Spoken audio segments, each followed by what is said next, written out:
오늘은 성경의 배경과 또 그 배경 속에서 예배에 대해서 함께 말씀을 드리려고 합니다. 그 전에 먼저 지난주의 말씀을 한번 간단하게 복습해 보겠습니다. 질문을 드립니다. 여러분, 이 세상은 창조된 세상일까요? 진화된 세상일까요? 창조된 세상입니다.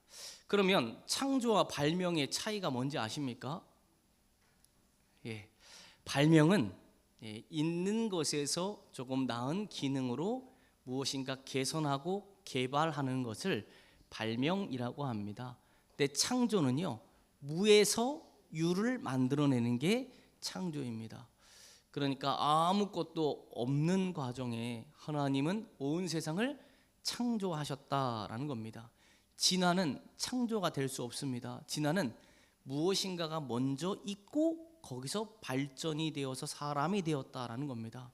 근데 처음에 그 무엇인가 제1 원인을, 그러니까 무엇인가를 과학은 증명해낼 수 없습니다. 그래서 세상은 아무리 진화를 이야기해도 제1 원인, 시작을 말할 수 없으니 여러분, 성경이 말하고 있는 창조가 더 정확하고 확실하게 세상을 설명하고 있다라고 여러분 기억하시면 됩니다. 자, 그러면 세상은 창조되었는데 누가 세상을 만드셨습니까? 하나님입니다. 하나님입니다. 여러분, 지금 초등학교나 중학교 가서 학생들에게 세상이 어떻게 만들어졌습니까? 라고 하면 열의 9은 진화라고 이야기합니다. 그리고 하나님이 세상 만들었다라고 하면 다들 손가락을 들고서 머리 옆에서 이렇게 막 손을 들면서 이상하다라고 이야기합니다.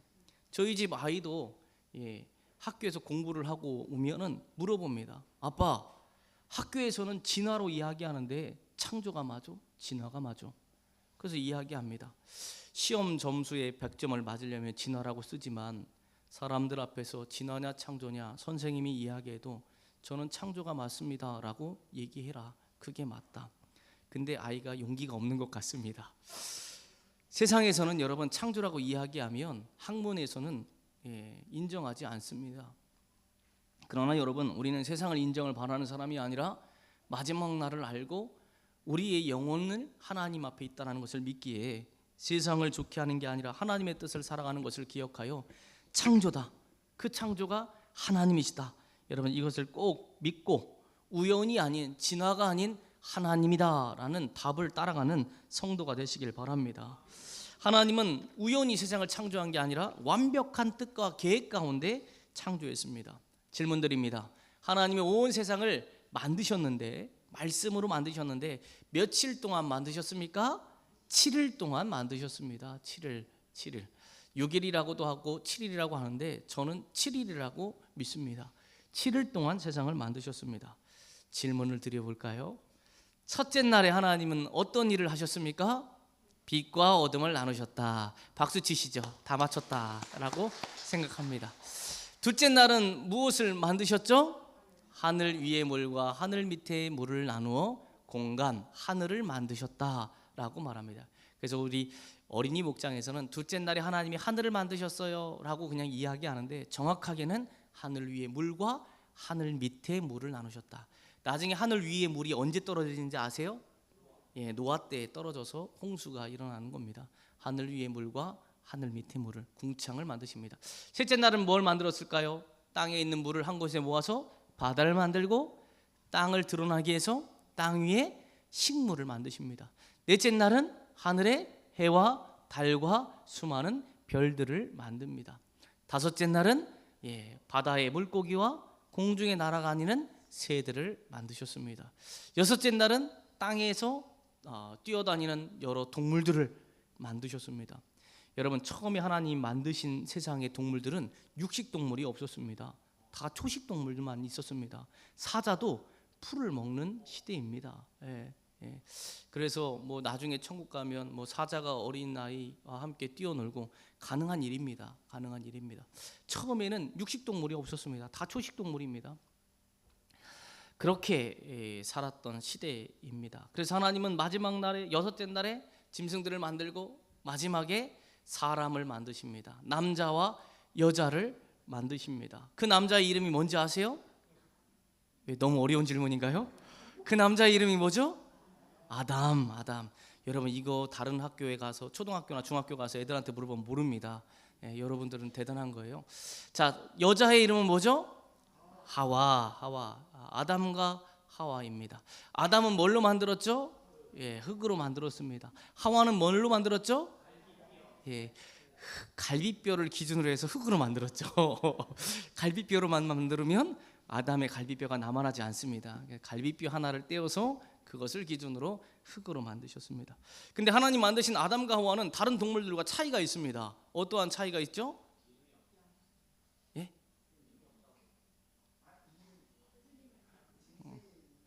지난주 거 복습하세요. 아담과 하와가 하나님께 아담과 하와가 다른 동물들과 차이가 있는데 그 차이가 뭐냐? 다른 동물들은 흙으로 지음받고 끝났지만 아담과 하와는 흙으로 지음받은 이후에 하나님께서 그 코에 생기를 불어넣으십니다. 그래서 아담과 하와는 하나님을 닮은 생명이 존재가 됩니다. 그래서 여러분 모든 동물들 중에 발명을 하고 개발하는 동물은 사람밖에 없어요. 왜냐? 하나님의 형상을 따라 생기를 불어넣은 생명이 되었기에. 그 사람에게 하나님 말씀하십니다. 땅에서 번성하고 하나님의 뜻대로 이 세상을 다스리라. 근데 아담과 하와가 하나님의 뜻대로 다스리지 않게 됩니다. 뱀이 유혹합니다. 야, 하나님이 모든 것을 할 수 있다고 이야기하냐? 아니야. 동산 중앙에 있는 나무의 과일만 먹지 말래. 왜 먹지 말라고 했을까? 그거 먹으면 뭐라고 하셨어? 정령 죽는다고 하셨어? 이러면서 설왕설래하면서 이야기하다가 먹어도 돼 라는 말에 하와가 그거 먹으면 나도 하나님처럼 될 수 있다라는 욕심에 의해서 선악과를 먹습니다. 자, 선악과를 혼자만 먹었을까요? 아니면 다른 사람에게도 줬을까요? 다른 사람이 누굴까요? 남편에게 그것을 줍니다. 결국 아담으로부터 시작해서 하와로부터 시작해서 아담까지 다 선악과 하나님 먹지 말라고 한 과일을 먹음으로 불순종의 죄를 짓게 됩니다. 여러분 죄는 어떻게 되죠? 대가를 받을 수밖에 없습니다. 하나님이 그 두 사람을 부릅니다. 아담아, 너 왜 먹었니? 아담이 뭐라고 했을까요? 죄송합니다라고 했을까요? 아니면 저 사람 때문입니다라고 핑계댔을까요? 핑계댑니다. 남자분들 핑계대지 않으시길 바랍니다. 자, 아담에게 왜 먹었냐 했더니 하나님이 저에게 주신 여자가 나에게 먹으라고 해서 제가 어쩔 수 없이 먹었습니다. 하와에게 물어봅니다. 야, 하와야, 그거 왜 먹었냐? 그러니까 하와가 죄송합니다라고 회개했을까요? 아니면 또 핑계댔을까요? 핑계댑니다. 뱀 때문입니다. 이 뱀 하나님이 만드신 거 아닙니까? 결국 무슨 말입니까? 하나님 때문이 아닙니까? 하나님 때문입니다라고 이야기하는 겁니다. 하나님은 그 말을 듣고 어떻게 합니까? 핑계를 접수한 게 아니라 하나님이 죄에 대한 대가를 지불하십니다. 그러면서 뱀에게 따른 벌을 주시고 여자에게는 해산의 고통을 주고 아기 날 때 원래는 고통이 없었습니다. 원래는 웃으면서 낳아야 되는데 고통이 생기기 시작합니다. 아담에게도 에덴 동산에서 일할 때는 기쁨이고 감사였고 행복이었습니다. 일하는 게 어렵지 않았습니다. 근데 아담에게도 이제 너의 가족을 부양하기 위해서 일을 할 때 땀을 흘리고 땅은 최대한 곡물을 나지 못하게 잡초가 무성하게 될 것이다라고 고통을 허락합니다. 그리고 이들에게는 영원히가 아니라 이제 죽음을 맞이할 수밖에 없는 존재가 되었다라는 것입니다. 이렇게 아담과 하와는 하나님 앞에 범죄하고 그리고 하나님 앞에서 에덴 동산이라는 곳에서 쫓겨나게 됩니다. 이것이 첫사람 아담과 하와가 죄를 지어서 만나게 된 삶입니다. 우리는 지난 시간에 이 내용을 말씀을 드렸습니다. 너무 쉬운 내용이지만 나중에 가면 헷갈릴 수가 있습니다. 그러니까 여러분 하나하나 복습하면서 했던 내용을 생각하면서 여러분이 하나님을 알아가는 지식이 차곡차곡 잘 쌓일 수 있길 바랍니다. 자, 그러면 오늘은 성경의 배경인데 여러분 한번 질문을 드립니다. 여러분 성경은 모두 우리 공부한 분들은 말하지 마시고요. 성경은 모두 몇 권으로 되어 있을까요? 어떤 분은 이야기합니다. 한 권이라고 하는데 성경은 모두 몇 권으로 되어 있을까요? 한 권 하지 마시라니까요. 성경은 모두 몇 권으로 되어 있나요? 네, 아주 답을 틀리려고 작정을 하신 것 같아요. 네, 성경은 모두 몇 권으로 되어 있냐? 66권입니다. 66권. 네, 구약은 모두 몇 권이죠? 39권. 구약은 39권. 신약은 27권. 자, 곱하기 한번 해보죠. 3 곱하기 9는 27. 39하고 27을 더하면 66권. 그래서 성경은 여러분 한 권처럼 보이지만 그 안에는 시간과 사건과 공간을 초월해서 여러 가지 권수로 되어 있습니다. 여러 개의 권수로 되어 있는데 구약은 39권, 신약은 27권. 구약은 무엇이냐? 오래된 약속. 오래된 약속. 신약은 무슨 말이냐? 성취된 약속. 예수님에 대한 이야기입니다. 그래서 여러분 성경책 딱 보면 여러분 옆에 보면 검색하는 색인이 있잖아요. 보면 빨간색으로 된 색인이 있고 검정색으로 된 색인이 있습니다. 어떤 분들은 다 검정색이기도 하고요. 보통 빨간색은 신약, 검은색은 구약, 그렇게 해서 나눕니다. 자, 질문을 드립니다. 성경책을 보면 신약이 앞에 있을까요? 구약이 앞에 있을까요? 이것도 어려운 질문이에요. 한 번도 안 본 분들은 신약이라고 얘기할 수도 있어요. 근데 성경책은 구약이 먼저 있고 오래된 약속이니까요. 그 다음에 성취된 약속, 신약 이렇게 있습니다. 그래서 성경은 66권입니다. 여러분 쉽죠? 어렵나요? 네, 쉬울 거라 생각이 됩니다. 66권으로 되어 있습니다. 자, 또 질문해 봅니다. 성경 안에는 이스라엘이라는 나라가 나옵니다. 이스라엘이라는 나라. 그러면 성경 속에 있는 나라, 성경 속에 있는 인물, 성경 속에 있는 사건은 실제로 있었던 일일까요? 아니면 소설처럼 지어낸 이야기일까요? 네, 실제로 있었던 일입니다. 실제로 있었던 일입니다.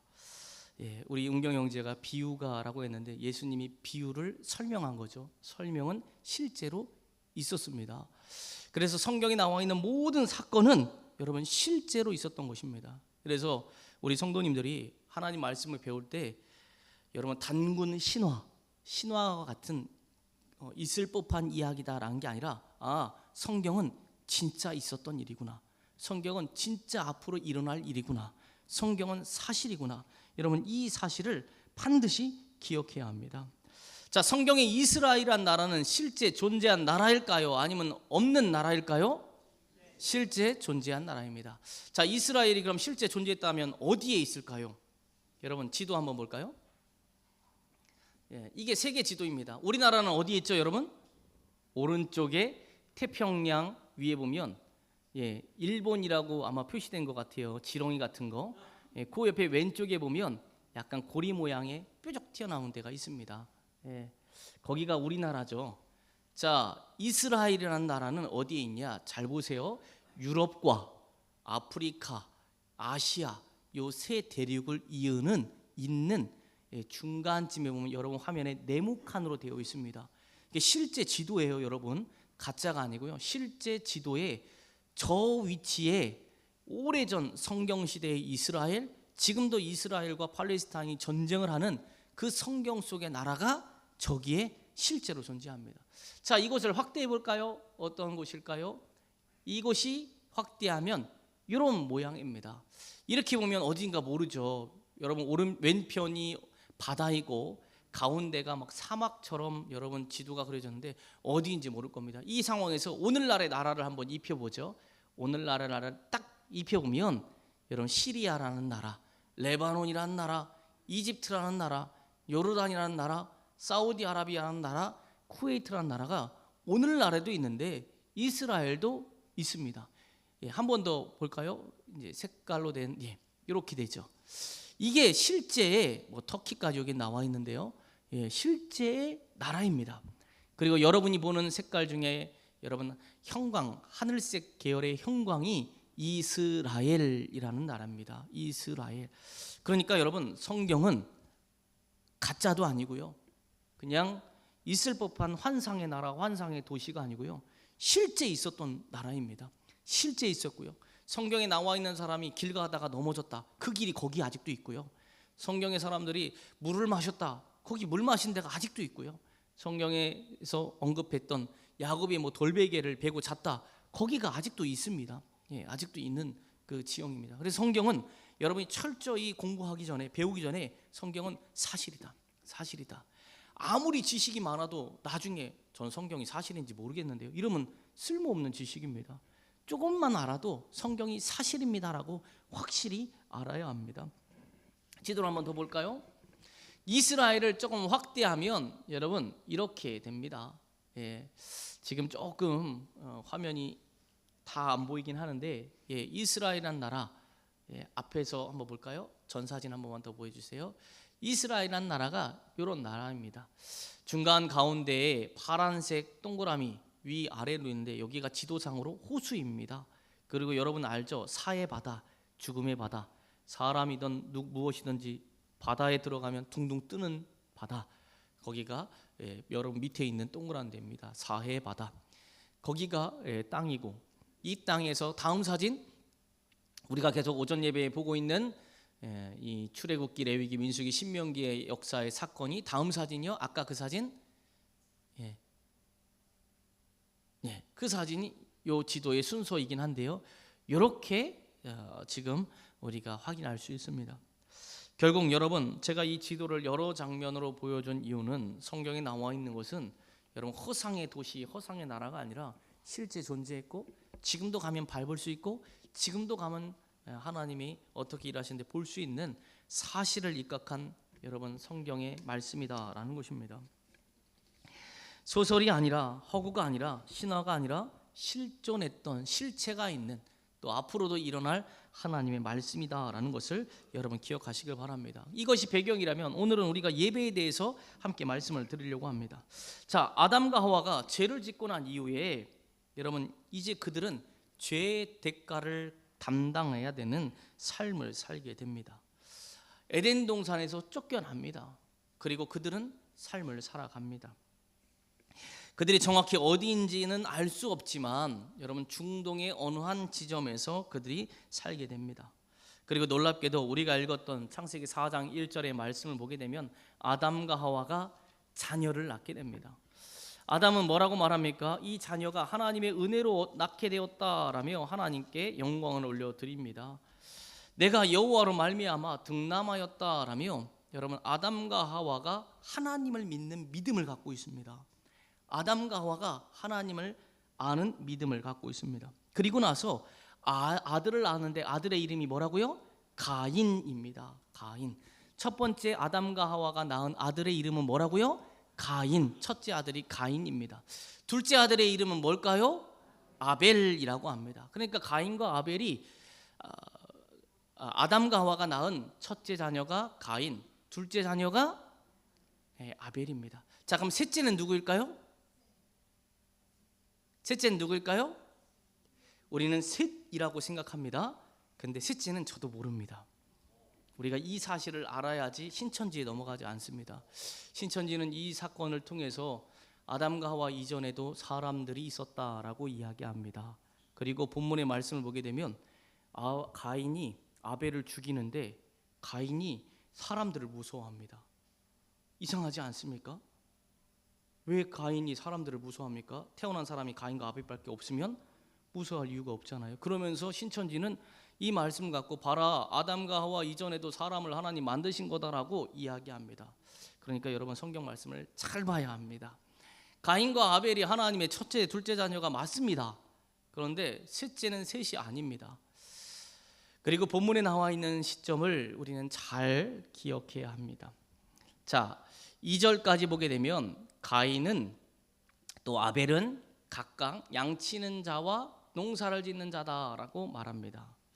가인이 농사를 짓고 아벨이 양을 칩니다. 그렇게 해서 하나님은 생육하고 번성한 삶을 쭉 살게 합니다.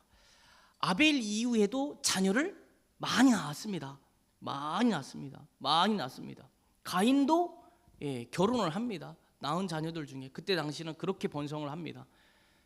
결혼을 합니다. 또 자녀를 낳습니다. 아벨도 결혼해서 자녀를 낳습니다. 그리고 나서 3절을 보게 되면 세월이 지난 후에 가인은 땅의 소산으로 제물을 삼아 여호와께 드렸다라고 말합니다. 또 5장 4절을 보게 되면 아벨이 죽고 난 이후에 셋을 하나님이 아벨 대신에 주었는데 셋을 낳은 후 800년을 지내며 자녀들을 낳았다라고 말합니다. 그러니까 가인과 아벨 이후에도 자녀가 많았고, 또 아벨이 죽고 나서 셋을 낳았는데 셋 이후에도 자녀를 많이 낳았다라는 겁니다. 자, 그러면 하나님께서 왜 가인과 아벨을 기록했을까요? 여러분, 성경은 족보가 아닙니다. 성경은 순서대로 누가 낳고 이렇게, 또 우리의 자손은 누구고 이런 것을 기록한 책이 아닙니다. 성경은 철저히 하나님과 사람과의 관계를 기록하였고, 하나님과 사람이 어떻게 살아가야 되는지 말씀을 기록해 놓은 책이 성경입니다. 자, 한번 제가 이야기를 해봅니다. 아담과 하와가 에덴 동산에 쫓겨나서 둘이 한 몸을 이루어 자녀를 낳습니다. 그리고 그 자녀의 첫째 이름이 가인입니다. 둘째가 아벨입니다. 또 여러 자녀들을 낳았겠죠. 그 자녀들을 믿음으로 키웁니다. 어떻게 해서 믿음으로 키웠느냐? 1절에 등남하면서 하나님께로부터 났다라고 하면, 여러분, 이 아담과 하와에게도 믿음이 있었다라는 것을 알 수 있습니다. 믿음으로 자녀를 낳았고 믿음으로 자녀를 양육합니다. 믿음으로 자녀를 낳고 믿음으로 자녀를 양육합니다. 가인과 아벨도 장성합니다. 그리고 그 두 자녀가 출가를 합니다. 출가를 하니까 직업도 생겼겠죠. 가인의 직업은 농부입니다. 아벨의 직업은 양을 치는 목장 주인이 되었습니다. 각자 자신의 삶에서 알아서 지내고 그 외에 자녀들이 계속 생기며, 가인도 아벨도 이제는 한 가족과 한 뿌리를 이룰 수 있는 거대한 이제 사람들의 숫자가 이어지기 시작합니다. 그러고 있는 상황 가운데 이제 아담과 하와가 가인과 아벨에게 가르칩니다. 뭐라고 가르치냐? 오늘 우리가 읽었던 요한복음 4장 23절처럼, 얘들아, 하나님 앞에 예배를 드려야 돼.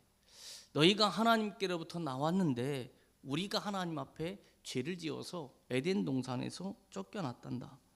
그러니 우리는 하나님 앞에 다시 만날 수 있는 예배를 드려야 돼. 아담과 하와는 가인과 아벨에게 날마다 하나님 앞에 예배해야 된다라는 신앙을 교육시킵니다. 그래서 가인과 아벨은 각자 분가를 하고 직업이 있어도 하나님 앞에 예배를 드릴 수가 있었던 것입니다. 아담과 하와가 가인과 아벨에게 가르칩니다. 얘들아, 우리가 전에는 에덴 동산에서 살았는데 그때는 하나님을 날마다 만났다. 아침이 되니 저녁이 되었더라 라고 말하며 하나님께서는 날마다 우리와 찾아와서 우리의 필요를 물어보고 우리와 행복하게 지냈다. 그런데 죄가 있으니 하나님을 만날 수가 없게 되었다. 우리가 죄를 지었는데 죄를 짓고 나니까 우리가 벌거벗은 것을 깨달았다.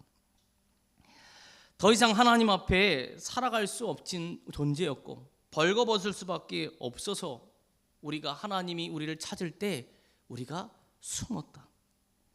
만약 우리가 그때 하나님 앞에 발견되면 우리는 죄 때문에 하나님의 능력의 손에 의해서 죽임을 당할 수밖에 없는데, 놀랍게도 하나님이 우리 대신에 짐승 하나를 잡아다가 죽이고 그 가죽옷으로 우리를 덮어주셨다. 그래서 우리가 죄가 있는데 우리가 그 짐승을 죽임으로 말미암아 하나님 앞에서 설 수 있고 하나님을 만나게 되었다. 이제 우리가 에덴 동산에 나와서 더 이상 하나님 앞에 볼 수 없지만 하나님 우리에게 만날 수 있는 기회를 주셨는데 그게 예배다. 근데 예배 그냥 가면 안 된다. 너희가 그냥 가면 죄인이 되기 때문에 너희가 죄를 대신할 번제물을 갖고 가라.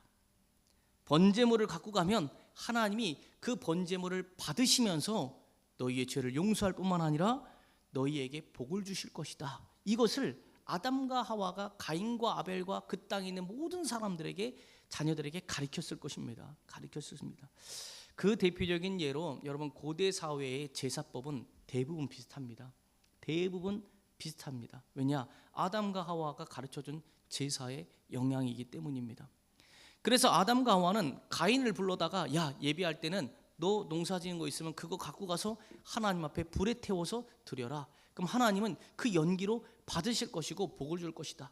야, 아벨아, 너도 번제물인 너의 양을 잡아가지고 하나님 앞에 태워 드려라. 그럼 하나님이 받으실 것이다. 그리고 너희는 그것을 후손들에게 가르쳐야 한다. 그렇게 각자 긴 시간 동안 세월을 보냈을 것입니다. 각자 배운 대로 가인과 아벨이 독립하여서 하나님을 예배합니다. 그런데 어느 날 문제가 생깁니다. 처음에는 둘의 예배를 하나님이 다 받으셨는데 어느 날부터 이상해집니다. 어떤 문제가 생겼느냐? 가인이 예배 드리는데 곡식단에 연기가 나오지 않습니다. 뭔가를 태워도 번제니까 불에 태우는 거 아닙니까? 또 우리가 성경을 근거로 하면 하나님께서는 그 태운 연기와 냄새로 받으셨다라고 하기에 가인이 드린 이 번제물에는 연기나 또 하나님 받으시는 징조가 일어나지 않는 겁니다. 가인이 어떻게 합니까? 왜 내 예배는 받지 않으시는 거지? 돌아보니까 동생의 예배가 있는데 동생의 예배는 연기가 기가 막히게 올라가는 겁니다.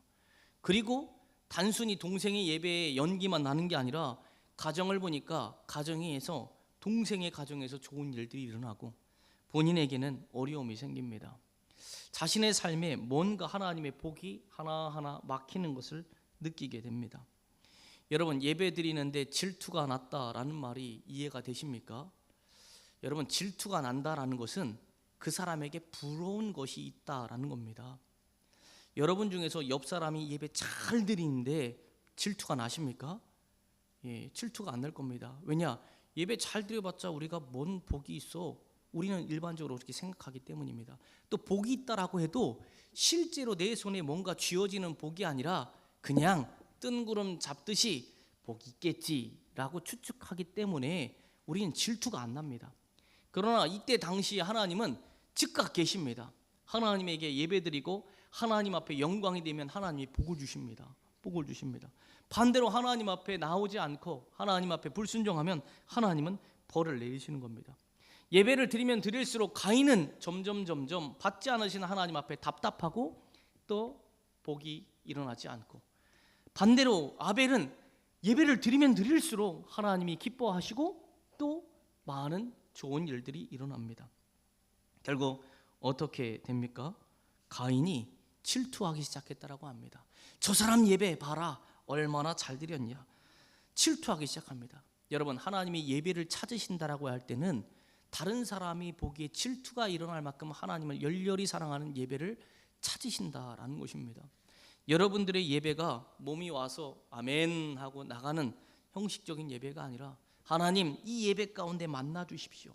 하나님, 이 예배를 통해서 나에게 복을 주십시오. 가인이 드린 예배가 아니라 아벨처럼 하나님 앞에 전심으로 예배해서 나의 삶에 복을 주십시오라는, 여러분 정말로 하나님 앞에 정말 일사각오의 마음으로 전심을 다하는 마음으로 예배하여 여러분의 예배에도 은혜의 통로가 될 수 있는 축복을 얻을 수 있기를 주의 이름으로 축복합니다. 아벨은 이렇게 점점점 강성해지고 가인의 예배는 점점점 시들어지니까 가인이 질투가 나고 어떻게 됩니까? 8절에 보니까 그가 질투가 나고 질투가 화가 되고 화가 되니까 드디어 주먹이 움직이기 시작합니다. 동생이 혼자 있을 그때에 동생을 쳐 죽입니다. 여러분, 쳐 죽였다는 말은 한 번 때렸다라는 말일까요? 아니면 죽을 때까지 때렸다는 얘기일까요? 네, 죽을 때까지 때렸다는 거죠. 그러니까 이거는 정말 큰 죄입니다. 큰 죄입니다. 여러분, 가인은 차라리 여러분 동생을 치는 것이 아니라 동생에게 물어봐야 됐습니다. 뭐라고 물어봐야 했을까요? 야, 그 맞아요. 가인아, 아벨아, 내가 예배를 드리는데 내가 열심히 농사지은 곡식은 하나님이 안 받더라. 근데 너는 받더라. 어떻게 된 거냐? 나도 좀 복받고 싶은데 왜 하나님은 내 예배를 받지 않으실까? 내가 질투도 났다. 내가 화도 났다. 어떻게 하는 게 맞냐? 사실 이 가인은 아벨에게 물어보면 됩니다. 근데 아벨에게 물어보지 않았습니다. 만약 물어봤으면 아벨은 대답했을 것입니다. 형, 초심으로 가야 돼. 형이 처음 예배할 때 우리가 아빠 엄마한테 배운 예배, 그리고 독립해서 처음 우리가 농사 지은 건 양의 새끼를 하나님 앞에 드렸을 때, 형, 우리 어떻게 예배했어? 우리가 죄가 있는데 이 짐승을, 이 곡식을 하나님께 드림으로 하나님 우리의 죄를 용서해 주십시오. 하나님 우리의 삶 가운데 복을 달라고 얼마나 절실하게 진심으로 하나님 앞에 예배했어? 그 번제물에 연기가 났을 때 우리가 하나님 앞에 얼마나 감사했어? 우리가 우리 뜻대로 살려고 했을 때 하나님 우리에게 말씀하여서 겸손하라고 해서 주 앞에서 겸손하게 얼마나 우리가 열심히 살아갔어? 그런데 형, 어느 순간 시간이 흐르고 형이 가장이 되고 큰 힘을 얻고 권력이 생기고 또 후손들이 많아지는데, 여러분, 형 모습이 변한 것 같아. 그 모습이 마치 우리 엄마 아빠 아담과 하와가 선악과를 따먹기 전에 하나님처럼 되려고 했던 마음과 비슷해. 형, 예배는 우리 게 아니잖아. 하나님이 찾으시는 예배는 내 예배가 아니라 하나님의 기준에 맞게 예배 드려야 되잖아. 회개하고 하나님이 받으실 만한 예배를 드려. 하나님이 받으실 만한 번제물을 갖고 하나님 앞에 예배 드리면 돼. 분명 아벨은 자신이 어떻게 예배했는지를 설명했을 것입니다. 근데 가인은 아무것도 듣지 않고 동생을 쳐 죽입니다. 그렇게 가인은 성경에 기록된 인류 최초의 살인자가 됩니다. 성경이 왜 가인과 아벨의 이야기를 기록했을까요? 성경에서 가인과 아벨뿐만 아니라 많은 사람들이 있었습니다. 그들도 하나님 앞에 무엇인가 예배를 드렸을 것입니다. 또 그들도 그 안에 예배를 잘 드린 사람도 있었고 드리지 않은 사람도 있었을 것입니다.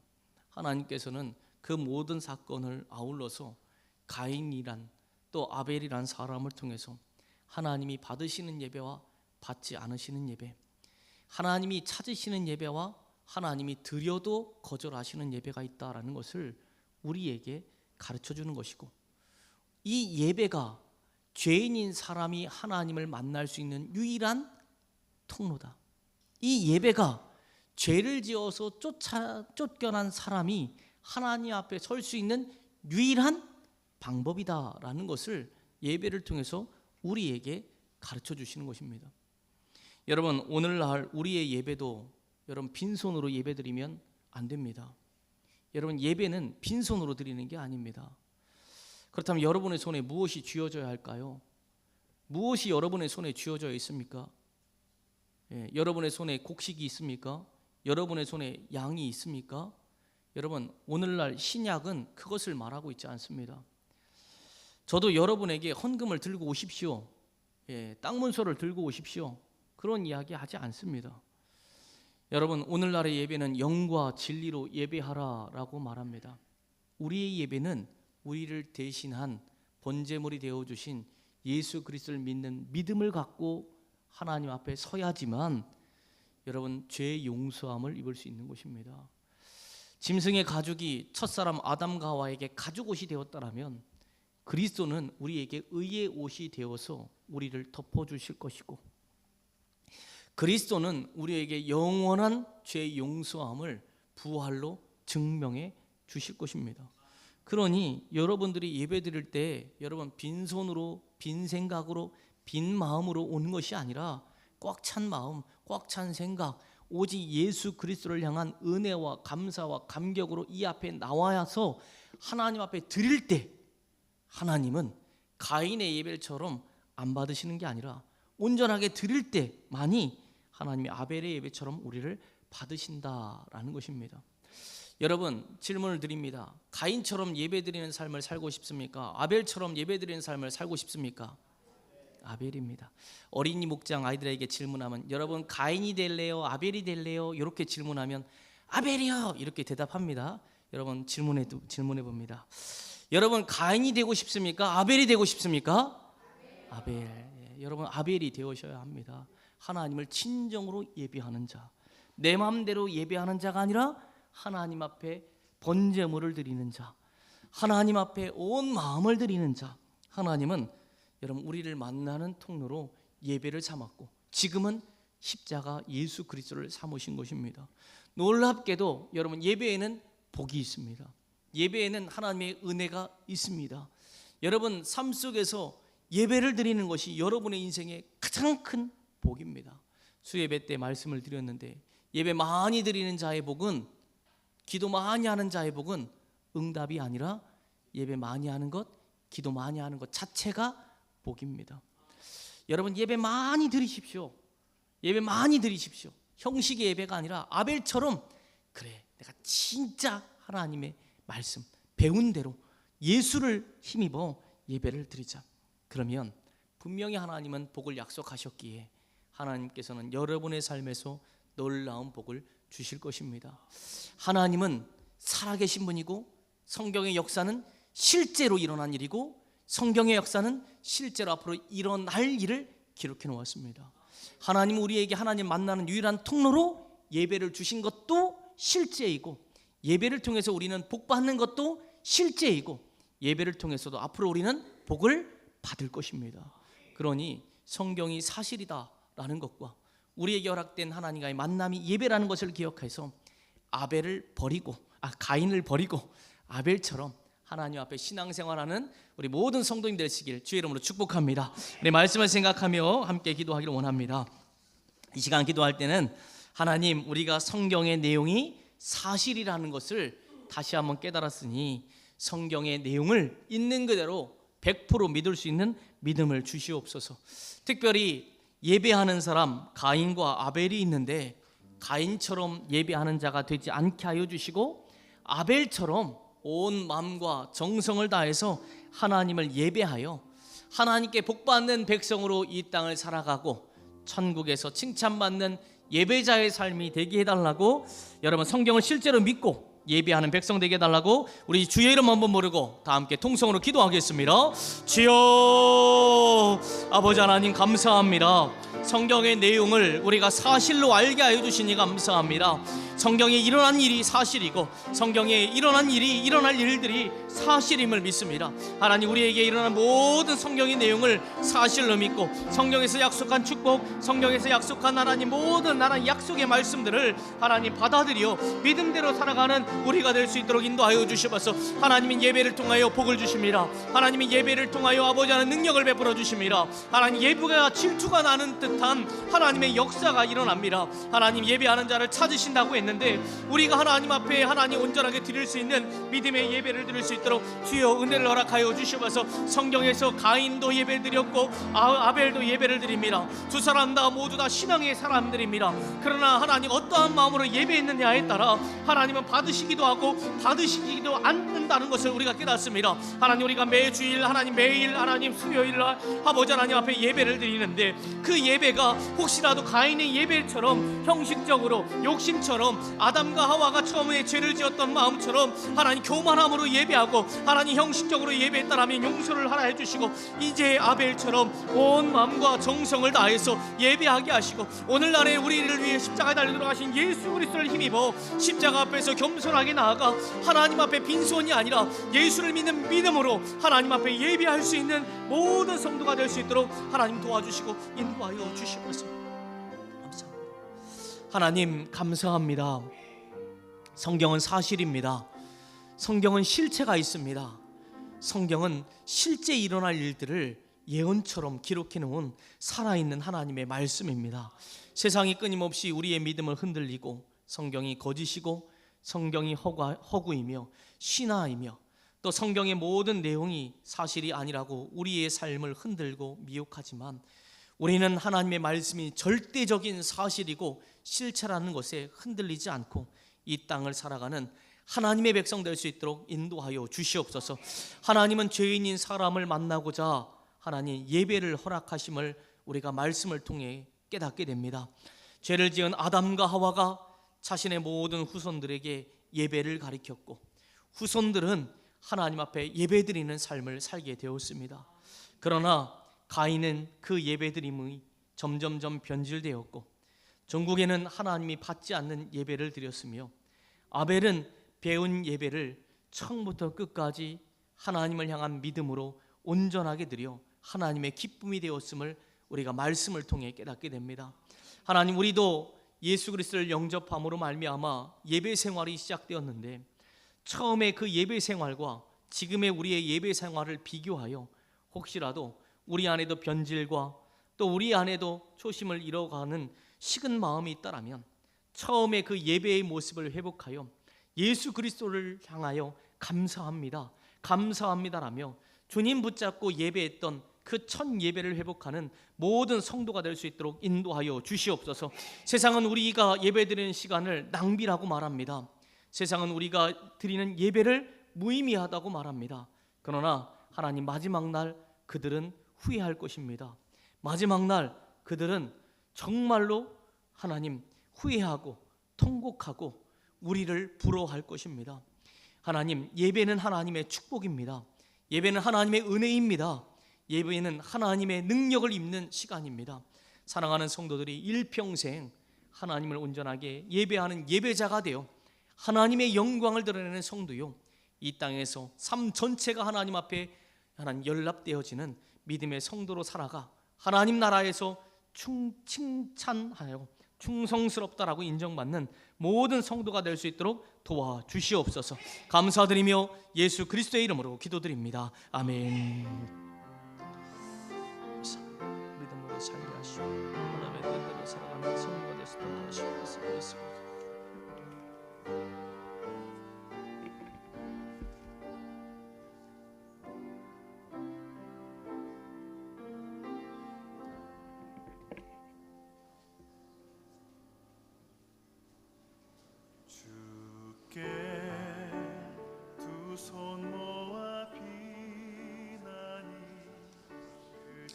그냥 가지 마시고요, 목장에서 목자분들이 이렇게 다독거리면서 서로 인사하면서 여러분 마무리하시길 바랍니다.